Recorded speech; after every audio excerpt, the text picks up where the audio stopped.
जब नारे सुनाई दिए 50 खोके एकदम ओके, तो मुझे लगा सामने शिवसेना एकनाथ शिंदे के लोग होंगे जिनके खिलाफ नारे चल रहे होंगे, और नारे लगाने वाले उद्धव ठाकरे के लोग होंगे, राज ठाकरे के लोग होंगे, कांग्रेस के लोग होंगे, शरद पवार के लोग होंगे।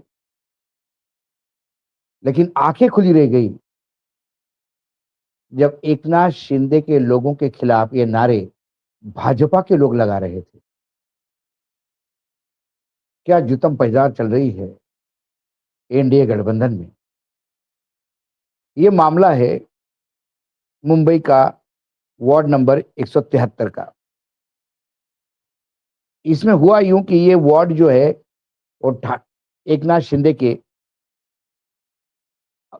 खाते में गया था। उन्होंने पूजा कांबळे को वहां से उम्मीदवार बनाया। लेकिन सही बात है क्या, ये भाजपा वाले ही जाने। कोई कहता है बीजेपी ने भी बी फॉर्म दिया था, कोई कहते हैं कलर फोटो कॉपी लेके बीजेपी ने भी फॉर्म भरा और फॉर्म वैलिड हो गया तो फिर मना नहीं कर पाए। शिल्पा केळुस्कर को बीजेपी ने उतारा, उतारा ही होगा। अब इसे फ्रेंडली कॉन्टेस्ट का नाम दिया गया। लेकिन जब प्रचार करते हुए दोनों ग्रुप आमने सामने हो गए तो एकनाथ शिंदे के शिवसेना के लोगों को देखकर बीजेपी का खून खौल गया और जोर जोर से नारे लगाने लगे 50 खोके एकदम ओके, जिसको लेकर एकनाथ शिंदे के लोग भी भाजपा के खिलाफ खूब नारेबाजी हुई। एकनाथ शिंदे के वरिष्ठ नेता ने कहा कि फडणवीस को पूछो वो किन के भरोसे मुख्यमंत्री है। कई बातें हुई, ये पहली बार नहीं हुआ। इसके पहले एकनाथ शिंदे के एक उम्मीदवार के खिलाफ जब नगरपालिका के चुनाव चल रहे थे तो वहां के जो एकनाथ शिंदे के एमएलए थे उनके खिलाफ बीजेपी के दूसरे एमएलए ने कहा, अरे हमें सब पता है 50 खोके लेके तुम हमारे साथ आए हो। बीजेपी बार बार इसको रेखांकित कर रहे हैं कि उन्होंने 50 खोके दिए। ईडी, चुनाव आयोग, इनकम टैक्स, सीबीआई गहरी नींद में सोए हैं, उन्हें यह सुनाई नहीं देता। दूसरी ओर राज ठाकरे ने दावा किया कि उनके पास एक वीडियो है जिसमें अजित पवार उप मुख्यमंत्री अपने कार्यकर्ताओं से ये बोल रहे हैं कि अपने कार्यकर्ताओं को भाजपा वाले लुभा रहे हैं, बुला रहे हैं, बोल रहे हैं कि पार्टी में आइए, आप हमारे साथ आके हम टिकट देंगे, चुनाव लड़िए तो आपकी जीत सुनिश्चित है कि ईवीएम में हमने पहले ही 2,500 वोट हमारे भर के रखे हैं। राज ठाकरे ने कहा कि ये कहीं ज्यादा इसको मीडिया ने तवज्जो नहीं दिया, लेकिन मेरे पास वो वीडियो है। कहने वाला यदि महाराष्ट्र का उप मुख्यमंत्री है तो उसे लाइटली लेना नहीं चाहिए। राज ठाकरे मीडिया से बात कर रहे थे जब उनको पूछा गया कि क्या आपको लगता है कि कितनी सीटें हैं, उन्होंने कहा कि क्या करें जब चुनाव ही इतने बेईमान से लड़े जा रहे हैं। और ये मैं नहीं कह रहा हूं, ये अजित पवार का स्टेटमेंट है। कार्यकर्ताओं के बीच अजित पवार और भाजपा, इनके बीच में लगातार शब्द युद्ध चल रहा है। अजित पवार को भ्रष्टाचारी कह के फिर से एक बार उनका नाम लिया कि भ्रष्टाचार के चलते आप हमारे साथ आ गए। उन्होंने कहा कि जो आरोप लगा रहे थे वही मेरे साथ बैठ के सरकार चला रहे हैं मुझे साथ लेकर। इसके मायने क्या है? अजित पवार और शरद पवार दोनों कुछ जगहों पे एक साथ लड़ रहे हैं। इसको लेकर भी उन्होंने कहा कि स्थानीय पार्टी कार्यकर्ताओं को लगा कि साथ मिलकर चुनाव लड़ना फायदेमंद होगा, इसलिए हम लड़ रहे हैं और हमारा ध्यान ज्यादा सीटें लेने के लिए है। और फिर अजित पवार एक एजेंसी से बात करते हुए दार्शनिक हो जाते हैं। वो दार्शनिक इसलिए कि अपने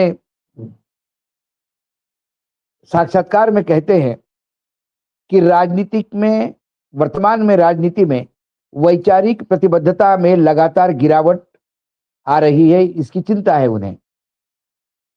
राजनीतिक वैचारिक प्रतिबद्धता अब वो पूरे जीवन भर बीजेपी के खिलाफ विचार लेके चले और अंत में बीजेपी के सगे हो गए।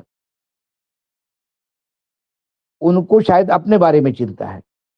उन्होंने आरोप लगाया तो ज्यादा तक राजनीतिक पार्टियों ने अपनी विचारधारा छोड़ दी है और अपने सदस्यों को बढ़ाने के लिए अलग अलग हथकंडे अपना रही है। अब इसमें विचारधारा बीजेपी नहीं छोड़ी हो सकती है, क्योंकि बीजेपी ने सभी को अपने साथ लिया। विचारधारा क्या एकनाथ शिंदे ने छोड़ी जो बीजेपी के साथ हो गए उद्धव ठाकरे को छोड़ के? विचारधारा क्या अजित पवार ने छोड़ी जो शरद पवार को छोड़ के बीजेपी के साथ हो गए? पवार ने कहा कि पार्टी बदलना आम हो गया है, नेताओं को लालच देकर या दबाव डालकर पाला बदलने के लिए मजबूर किया जा रहा है।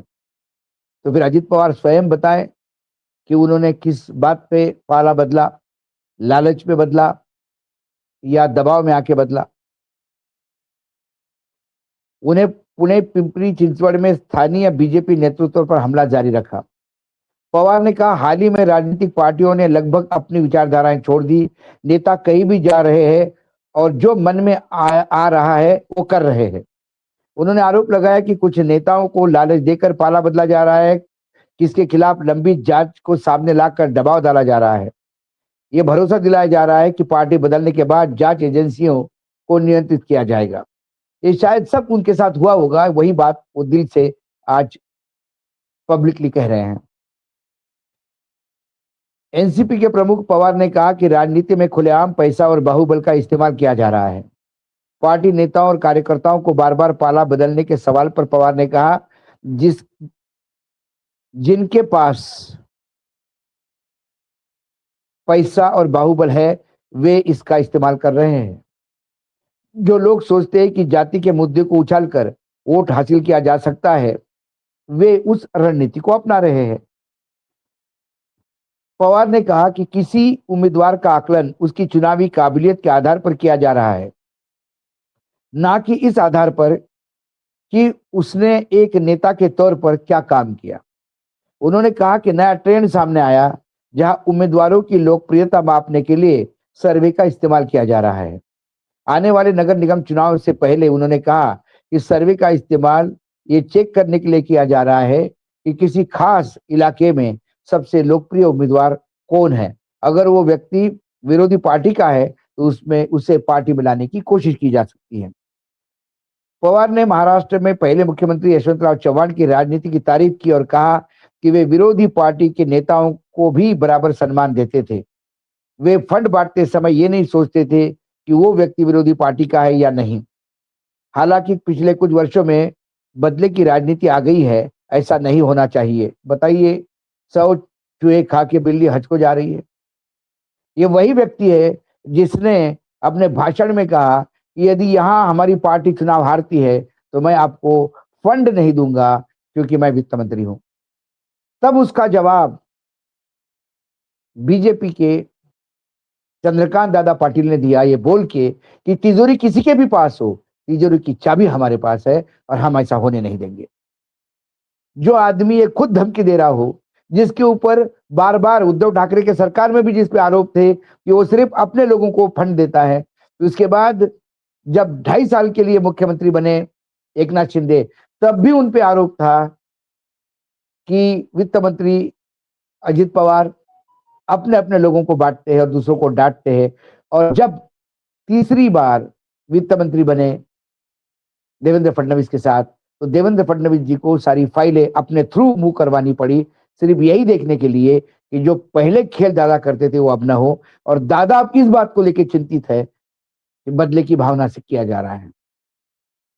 बीजेपी के स्थानीय नेतृत्व की आलोचना की और आरोप लगाया कि पिछले 8-9 वर्षों से भारी खर्च के बावजूद उनकी दूरदर्शिता की कमी ने दोनों नगर निकाय को संकट में डाल दिया है। हालांकि राज्य में सत्ताधारी महायुति गठबंधन में सहयोगी होने के बावजूद बीजेपी और एनसीपी दोनों शहर में नगर निगम चुनाव अलग अलग लड़ रही है। बीजेपी पवार से प्रचार के दौरान सहयोगियों को निशाना न बनाने की अपील कर रही है। पवार ने दावा किया कि पिंपरी चिंचवड़ नगर निगम में 2092 में 2017 से बीच एनसीपी की सत्ता थी, तो योजना के मुताबिक विकास हुआ, लेकिन 17 से 22 तक बीजेपी कार्यकाल में भ्रष्टाचार व वित्तीय कुप्रबंधन ज्यादा हुआ। पवार ने दावा किया कि 92 से 17 तक पिंपरी चिंचवड का विकास बारीकी से योजना के साथ किया गया। अच्छे वित्तीय प्रबंधन और सक्षम नेतृत्व के कारण निगम एशिया का सबसे अमीर नगर निगम बन गया। हमारे कार्यकाल के दौरान कर्ज लेने या बॉन्ड जारी करने की कोई जरूरत नहीं थी। उन्होंने आरोप लगाया कि बीजेपी के नेतृत्व वाले पिछले कार्यकाल के दौरान बॉन्ड जारी किए गए। उन्होंने स्मार्ट सिटी प्रोजेक्ट, साफ सफाई अभियान और कचरा प्रबंधन से जुड़े कामों में अनियमितता का दावा किया और बहुत सारी बातें कही कि पिछले 9 वर्षों में लगभग 60,000 करोड़ खर्चा किए गए। प्रशासनिक खर्चा 30-35% है, यानी 20 करोड़, तो 40 करोड़ रुपए के विकास के काम होने थे, लेकिन वो जमीन पे दिखाई नहीं देते। ये आरोप मतलब कभी-कभी मुझे हंसी आती है। ऐसा ही आरोप उन पे लगा हुआ था जब वो इरिगेशन मंत्री थे और तब पृथ्वीराज चौहान मुख्यमंत्री थे कांग्रेस के।